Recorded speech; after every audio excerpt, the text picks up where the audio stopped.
Hello, everyone, and welcome to the Class Action Weekly Wire, the podcast where we explore critical class action legal developments.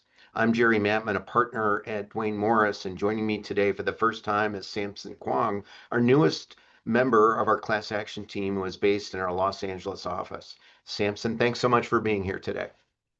Of course. Thanks, Jerry. I'm so glad to be here. Today, we're discussing the recent ruling coming out of the California Court of Appeal in CRST Expedited versus Superior Court of Fresno County, which addresses the legality of something known as a headless PAGA action. Can you start by explaining for our listeners the central issue in the case? Absolutely. The heart of the case was whether an employee can bring a so-called headless PAGA action, meaning a Private Attorneys General Act claim that seeks civil penalties for labor code violations suffered only by other employees and not by the plaintiff themselves. This came up after the plaintiff dismissed or tried to dismiss his individual claims to avoid arbitration. So, as I understand it, the Court of Appeal in California had to decide whether or not this sort of lawsuit is even viable under the PAGA. That's correct. The employer, CRST Expedited, argued that the statute's language, specifically the phrase on behalf of himself or herself and other current or former employees, meant that you must have and bring your own individual claim in order to piggyback off of, uh, to have standing for the non-individual claims. And they wanted the court to interpret the word and strictly in the conjunctive. And so, how did that go for the employer in the Court of Appeal with respect to that particular argument? Well, unfortunately, the Court of Appeal disagreed with the employer and found that the statutory language was ambiguous, holding that the word and could be actually interpreted as meaning either and or, what we call an inclusive disjunctive.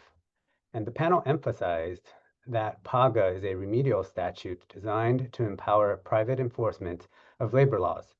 They reasoned that allowing headless PAGA claims better served the statute's purpose, especially in light of recent procedural hurdles around arbitration after Viking River Cruises versus Moriana.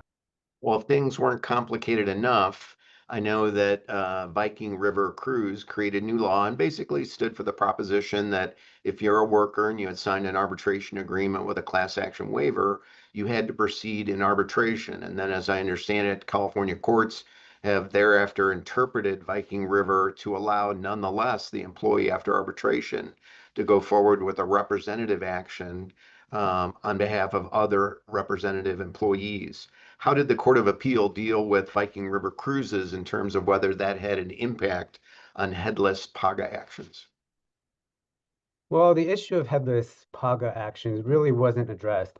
In Adolph, the California Supreme Court simply held that merely the fact that an plaintiff's individual PAGA claims were compelled to arbitration pursuant to Viking River didn't mean that the plaintiff lost standing to maintain the representative non-individual PAGA claims in court, and strongly suggested that if a plaintiff gets compelled to arbitration on the individual claim, the non-individual claims should be stayed pending resolution of the arbitration.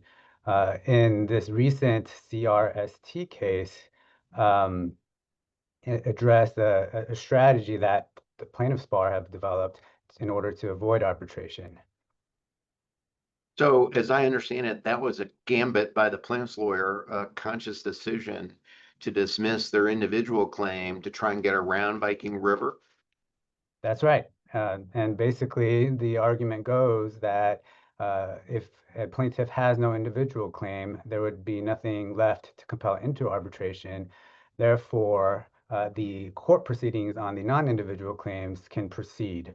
The employer in the case argued that by doing so, he lost standing, and meaning by dismissing an individual PAGA claim, the plaintiff loses standing. Again, the Court of Appeal disagreed, and it held that even though the plaintiff wasn't personally seeking penalties anymore, he still qualified as an aggrieved employee because he had been subjected to labor code violations, or at least had alleged that he had been subjected to labor code violations and completed the required notice procedures under PAGA. Well, what would be your prognostication for our listeners about whether or not there's a chance this could get reversed by the California Supreme Court? Jerry, prior to this case, there was another court of appeal in a case called Leeper versus Shipped, which, while addressing the same issue, reached the opposite conclusion and held that every PAGA claim necessarily includes both an individual and non-individual component. And that case has actually been taken up to the California Supreme Court, which has granted review. So CRST is definitely not the final word. And until the Supreme Court issues its opinion in Leeper, trial courts are free to choose between Leeper or CRST in terms of which decision they want to follow. So until then, employers and practitioners alike should be cautious. I know you do a lot of thought leadership in this particular space and help many employers with respect to PAGA compliance. What would be your quick advice for employers in dealing with this situation until there's resolution at the California Supreme Court level?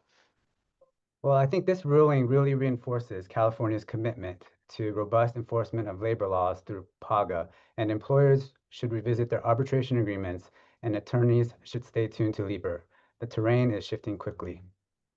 Well, thanks so much for your thoughts and analysis in this very complex area. And welcome to the show and to your first podcast on behalf of Duane Morris. Thanks so much. Thanks for having me, Jerry, and thank you, listeners.